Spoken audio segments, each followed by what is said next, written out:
Hey guys, and welcome back to the channel. We have an absolute blockbuster match to get into. Jannik Sinner versus Jack Draper for a place in the final of the US Open. And it's an interesting matchup. Two players of a similar age, Jack Draper at 22 years of age and Sinner at 23 years of age. Very different stages, though, of their career. And look, Sinner is the heavy favorite. He really is the heavy favorite. But do not discount Jack Draper. He hasn't dropped a set yet this US Open. We're going to break it down in detail. As usual, we have teamed up with Matchflow Graphics, as you can see on screen. We're going to talk about both players a little bit generally, very quickly, give some interesting nuggets of information. Then we're going to talk about their road to the semifinals, as to who they played and how they've looked. And then also duration on court as well. It's always interesting to look at. Then we'll have a look at Draper and Sinner's form, so how they've looked for the last year in 2024.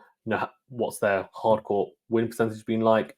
Who have they beaten in terms of top 10 players and other bits? So some really cool graphics to get into. And then I'll break it down tactically and strategically and ultimately give you guys my prediction. So Jannik Sinner, of course, the world number one, and there was a bit of controversy, let's say, going into this US Open. But he has made the semi-finals, and he is the heavy favorite with Carlos Alcaraz and Novak Djokovic, obviously not in the draw any longer. He beat Daniel Medvedev, who was the other favorite in the quarterfinals, in 4 sets in a pretty weird match, is fair to say. Both players just fluctuating in level quite extremely throughout the whole match. Sinner has in his box Darren Cahill and Simone Vagnozzi, and Jack Draper has James Trotman. His peak ranking is 25 in the world for Draper, and that's right now, and same for Sinner at number 1.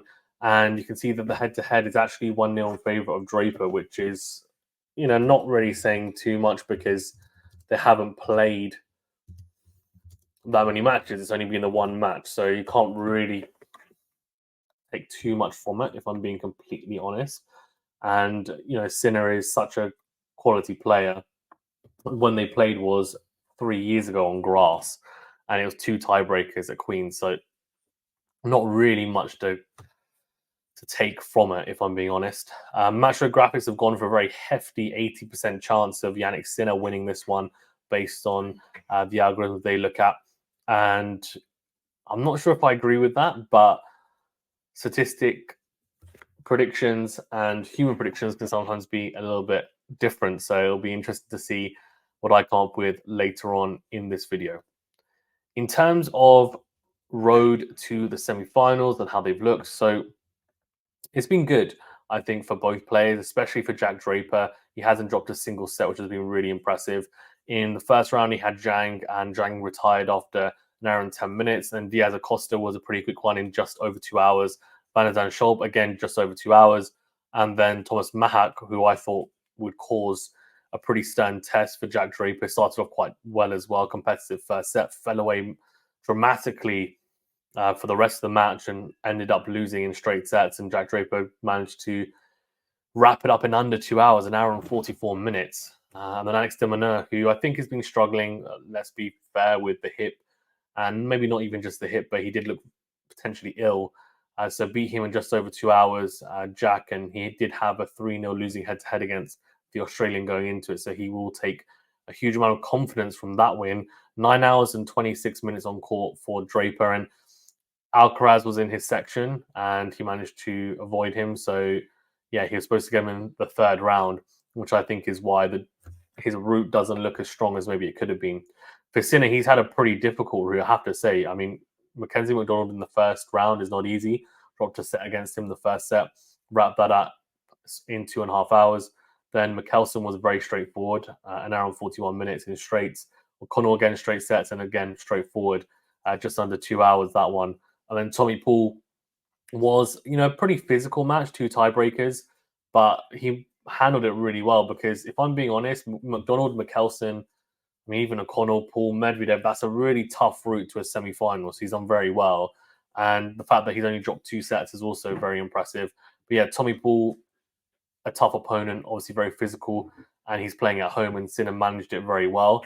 And then Medvedev, as I said, that very weird topsy-turvy match, and managed to come out on top in 2 hours and 41 minutes, and he spent 11 hours 30 minutes on court, which is over 2 hours.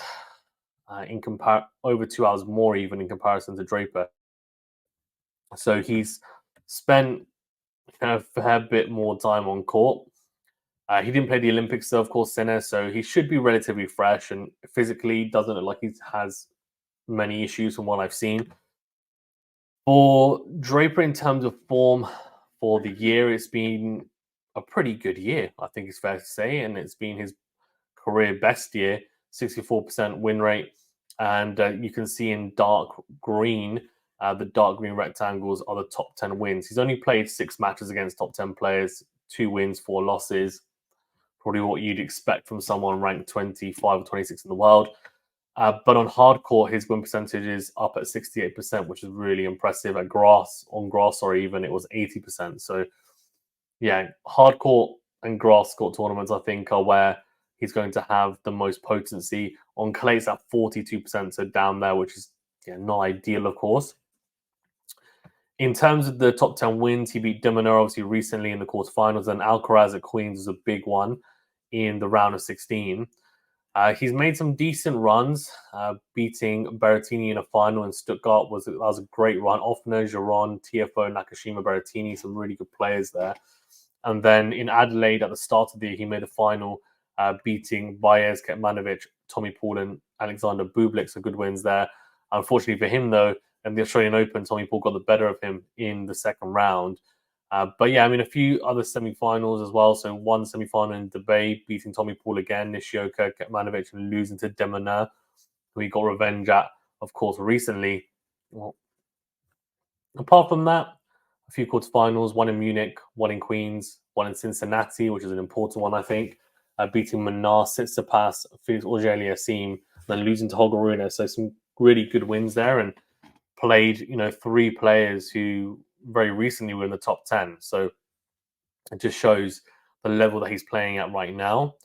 In terms of Jannik Sinner, I mean, it's been a phenomenal year. 91% win rate. We said it in the match against Daniel Medvedev.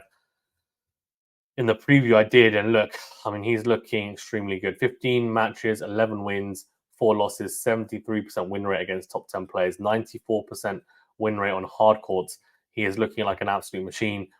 Wins at the Australian Open, Rotterdam, Miami, Halle, and also Cincinnati. I mean, what else is there to say? I think the only thing really missing from his year is a win over Carlos Alcaraz, and they've only played the one time.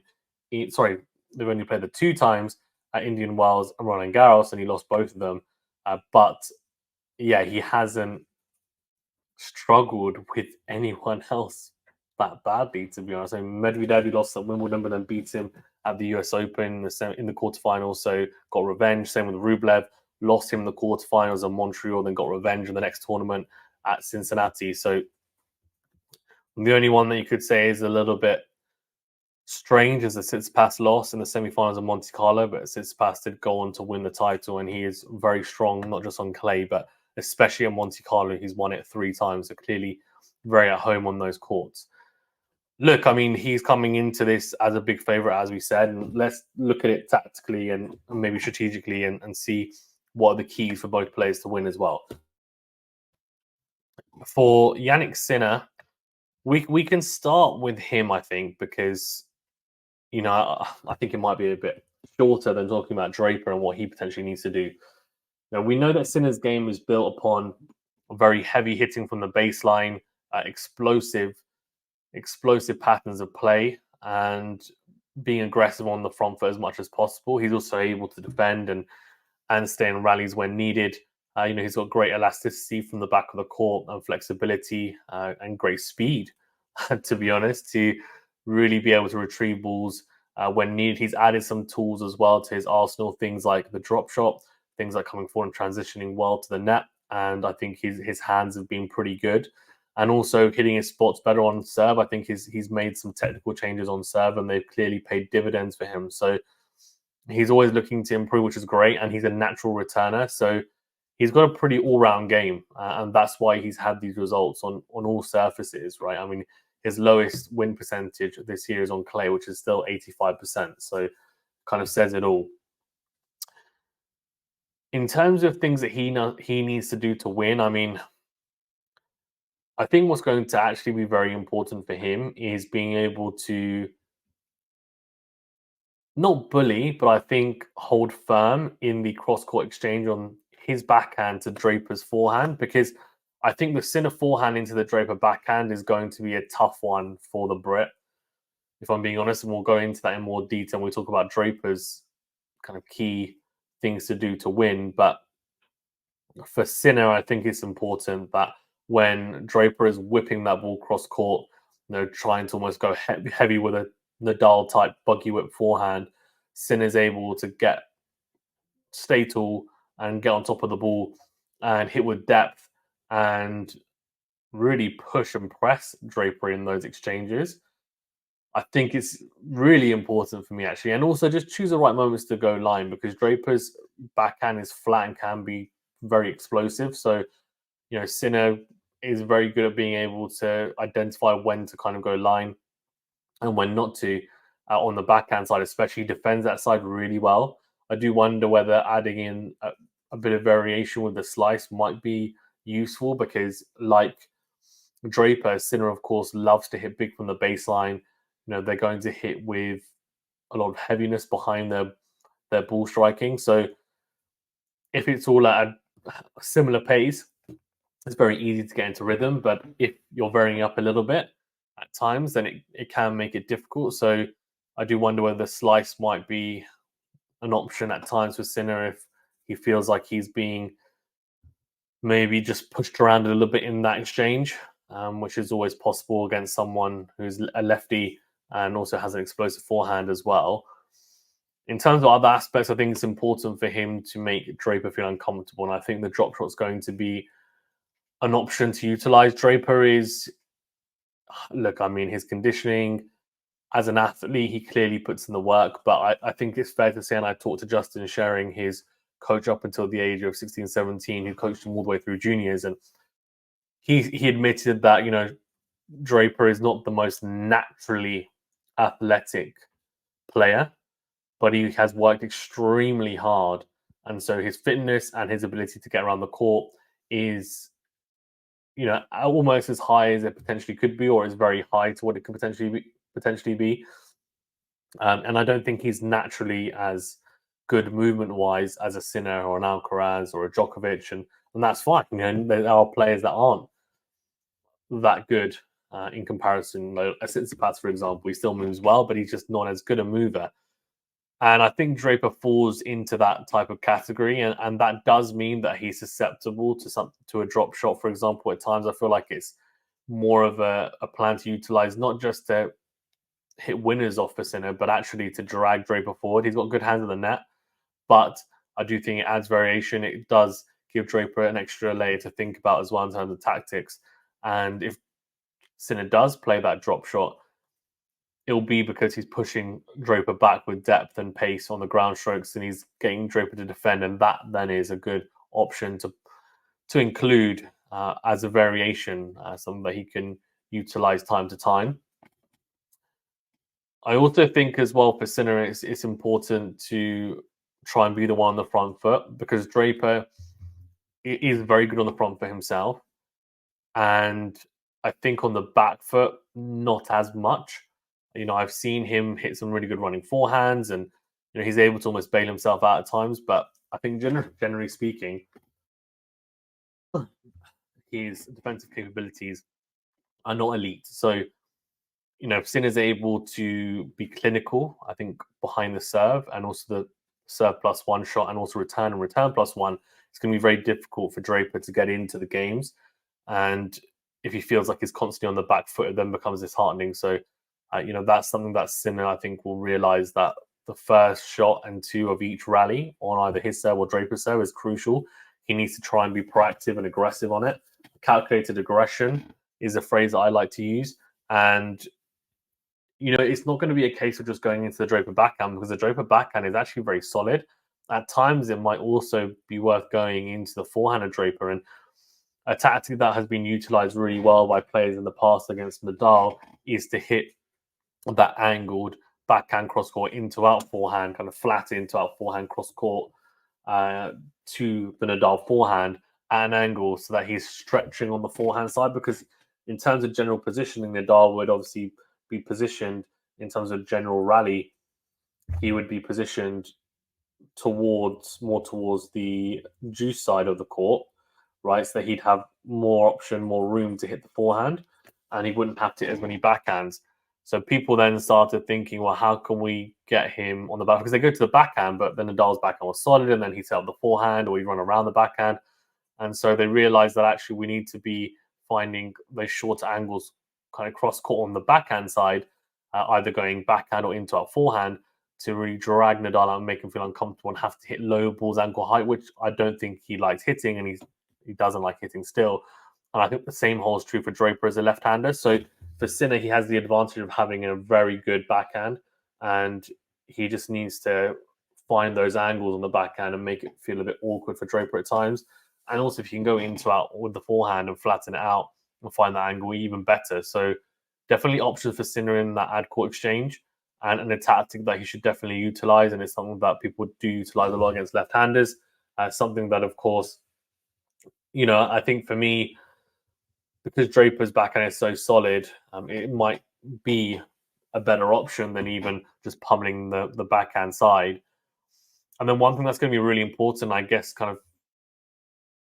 it feeds into the tactic we're talking about, is actually the Sinner forehand down the line, which I think is the best in the game right now.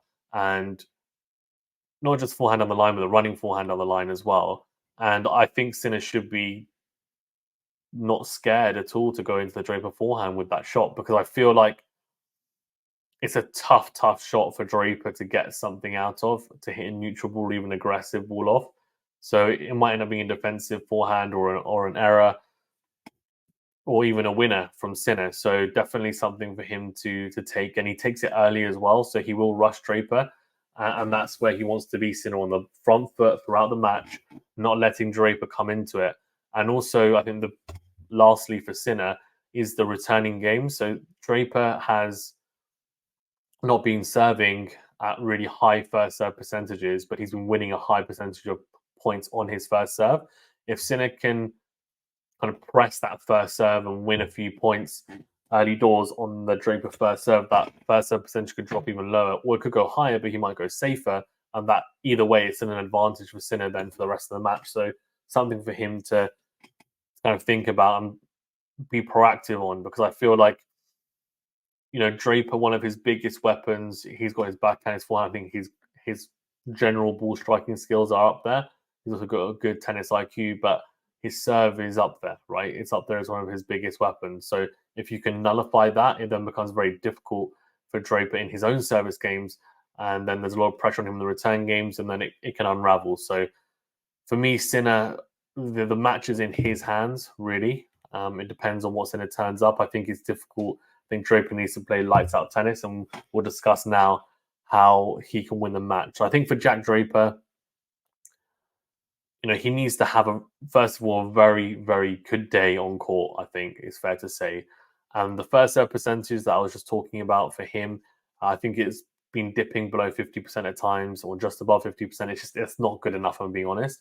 He is winning a high proportion of his first serve points, I think around at times 80, 90, 95% of points, which is phenomenal and great to see. But it just shows how potent his first serve is, that if he makes more of those first serves, it becomes very difficult for opponents, and he can feel a lot more comfortable on his serve and gain more free points. So it's important, I think, for Draper to get that first serve percentage up. I don't know how he does that. It's easier said than done, of course, but I think he needs to look into that. And it's a weird thing to look into mid-tournament, but whether he needs to go a bit safer early doors and hit bigger targets, or go for, some people, they have specific serves that they're more comfortable hitting than others. Like, for example, from the juice side, as a lefty, he might be more comfortable going down the tee because it's swinging away.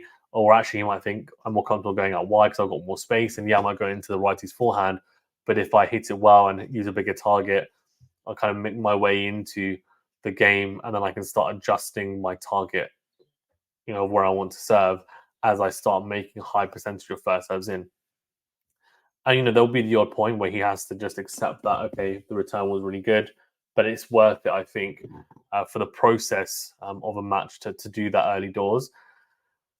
Because I just think the serve is going to be so important for him. If he wants to win this match, it's going to be the biggest key in this one. He needs to have quite a few easy service holds, and he needs to come up clutch with the serve in big points. And when he's break point down or he's being pressed, he needs to come up clutch with it. Not just the serve, but also behind the serve.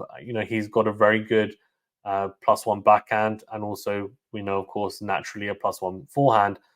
So he needs to be proactive and aggressive on those shots. Try and make sure that Sinner's not able to get to neutral in those return points. And because we know if Sinner gets to neutral, he's going to transition to attack very quickly, and then Draper will be on the back foot, which isn't where he wants to be. I think coming forward to the net is an interesting option, and he's got good hands. And I do wonder about it because Jannik Sinner is one of the best players on tour when it comes to passing shots. He's just so athletic. He's able to slide and hit passing shots, almost in the full splits on the backhand or forehand side. He's got pinpoint accuracy at times as well. So I think if Draper is going to come to the net, I think it has to be, a really good calculated risk that he's willing to lose the point in that moment as well, because there's a risk involved. And it's a shame to say that because we want to see people come to the net as much as possible. But I think with Sinner, it's difficult. I do wonder whether Draper needs to almost hit those approach shots, even with a bit more variation. Sometimes even hit backhand slice, or sometimes hit that kind of an angle, a short angle with the forehand, maybe potentially, and then come in. But he needs to close the net well against Sinner, and he'll accept, and he'll have to accept a few points will not go his way by doing that. But tactically, I think it's the right option as a variation against Sinner, because we mentioned it with Draper earlier. But if Draper is just trying to out hit Sinner from the back of the court, it's not going to end well for him. Because Sinner is arguably the best ball striker on tour, you could say. You could argue it's Carlos Alcaraz or Novak Djokovic, but he's up there, right? We know that. And it's very difficult to win a high percentage of baseline points against someone like Sinner. And so then you need to do something different. As simple as that. And Draper can use a drop shot at times if he wants. Sinner is extremely quick, but it adds a variation. It brings Sinner forward. Draper then has the opportunity for the lob or the pass. It's not a bad option to utilize when he's on the front foot and really pummeling Sinner from the back of the court, and just gives Sinner something different to think about, I think, as well. But yeah, I think the slice is important for Draper as well into the backhand of Sinner. Sinner is not going to be able to hit winners off it, but he's not particularly uncomfortable hitting the slice, but he'll hit a neutral ball. So if Draper feels like the momentum is starting to shift in a rally, it's not a bad thing to throw in there.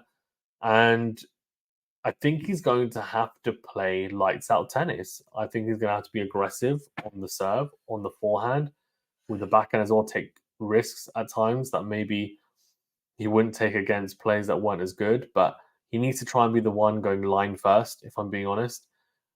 Being the one on the front foot, changing direction, and trying to dictate in the points, because if he doesn't, it then becomes difficult because Sinner then will be the one controlling the points.